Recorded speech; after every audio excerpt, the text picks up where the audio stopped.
বৈঠকের পর ঢাকা বিশ্ববিদ্যালয়ের প্রক্টর জানিয়েছেন ঘটনার সঙ্গে জড়িত 4 জনকে চিহ্নিত করা গেছে।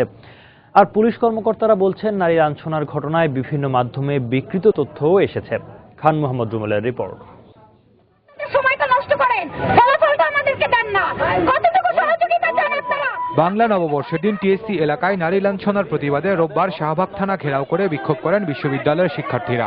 ঘটনার পর বেশ কদিন পেরিয়ে গেলেও এখনও কাউকে গ্রেপ্তার করতে না পারা এবং ঘটনার সময় পুলিশের নিষ্ক্রিয়তার অভিযোগ তুলে শিক্ষার্থীরা বলেন আগামী 24 ঘন্টার মধ্যে জড়িতদের গ্রেপ্তার করতে না পারলে আরও কঠোর পদক্ষেপ নেবেন তারা।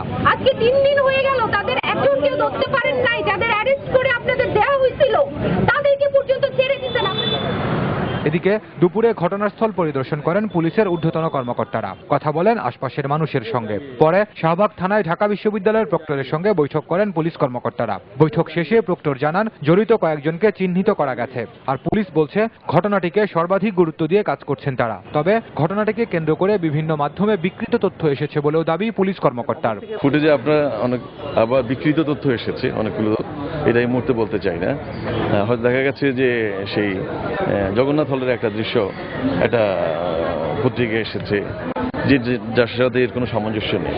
তা আমরা সেই বিষয়গুলো আমাদের প্রতিবেদনে আমরা নিয়ে আসবো, যেটা প্রকৃত ঘটনা ঘটেছে সেটাই আমরা আনার চেষ্টা করবো। তারা কারা তাদেরকে শনাক্ত করাটা যায়নি, চিহ্নিত করা গেছে কিন্তু শনাক্ত করা যায়নি। যদি বিশ্ববিদ্যালয়ের ছাত্র হতো তাহলে এতদিন তাদের সম্পর্কে তথ্য আমার কাছে চলে আসতো এবং আমাদের পক্ষ থেকে আমরা যে ব্যবস্থা প্রতি সময় সবসময় যেভাবে নিয়ে থাকি আমরা অলরেডি নিয়ে নিই তাদের ব্যবস্থা। এছাড়া নারী লাঞ্ছনার সঙ্গে জড়িত প্রকৃত দোষীদের গ্রেপ্তার চেয়ে বিশ্ববিদ্যালয় ক্যাম্পাসে বিক্ষোভ মিছিল ও মানববন্ধন করেছে বিভিন্ন সামাজিক ও রাজনৈতিক সংগঠন। পুলিশের উপরে যে যা বলে পুলিশ তাই বলছে, পুলিশ তো এখানে চাবিওয়ালা একটা পুতুল ছাড়া কোনো কিছু না। প্রশাসন এবং পুলিশের কাছে আমাদের এটাই প্রশ্ন যে তারা আসলে কি করতে চাচ্ছে।